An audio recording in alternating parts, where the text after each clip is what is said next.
What's going on, guys? Welcome back to HVAC Tool Review. Today we are talking about what's in my tool bag.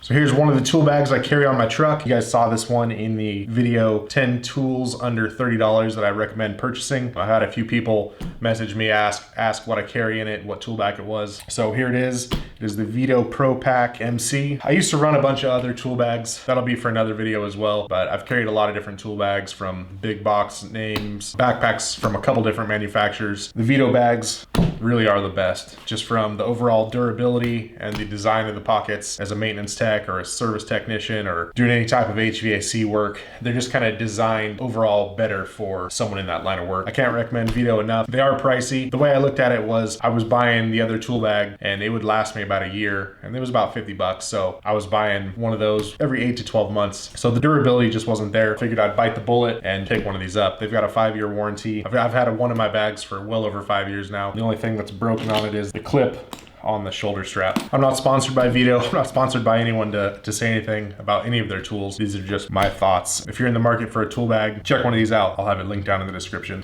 So let's take a look inside. This side I keep most of my hand tools in. It's got a nice wide pocket for easy accessibility to everything. So I was carrying a bigger Veto Pro Pack before this one, and I switched to this one because I wanted a small, light maintenance bag, and I'm able to keep all the necessities in this bag, which is able to take care of 90% of the maintenance items and service calls that I come across. It's nice to keep things as light as possible if you can. So going through the tools, I keep a water gauge with a Pete's plug adapter on there. This is great for checking pump differentials, checking water flows, etc., things like that. And then I also like to keep a little Belimo wrench handy. Keep the little 4-in-1 control screwdriver that we talked about in 10 tools under 30 bucks.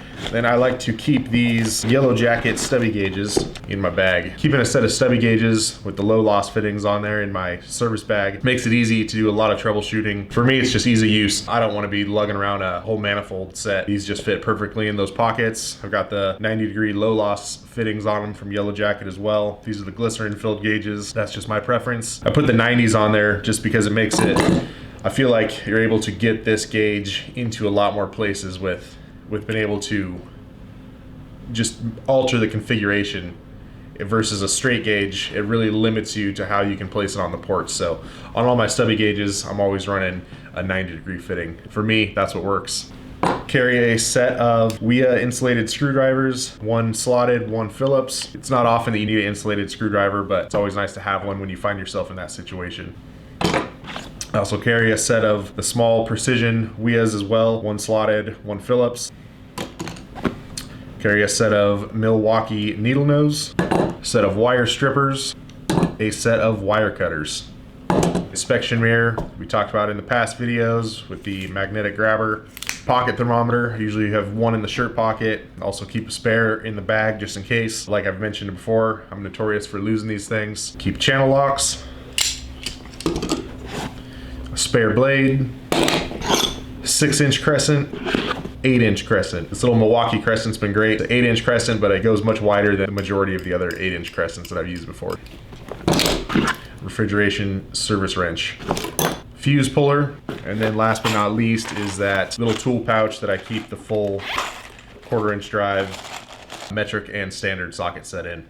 So it's nice that it's able to fold up and have this socket set right there in the corner.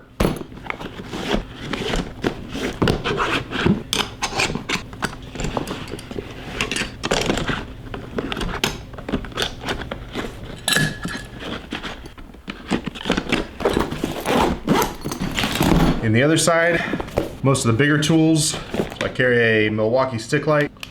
These things are awesome. You can grab the magnet that just screws right into the back of the light. Oh, there goes the magnet, I'll have to grab that. This thing's great. Also keep the little fuel impact. It's nice and small, doesn't take up much room in the pack. Fluke 902. I also keep a small Testo 510 manometer.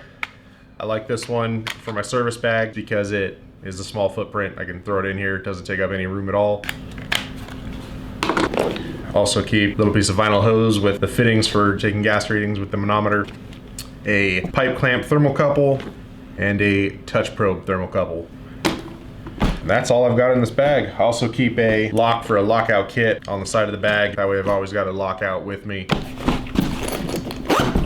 Well, there you have it, guys. That is what I keep in my maintenance service tool bag. As always, thanks for checking out the channel. If there's something you'd like to see specifically, drop a comment below. I'm also interested to hear what you carry in your service bag. If there's something you think I shouldn't have in here or you would recommend doing differently, I'm always up for new tips and suggestions, and you might help someone else out.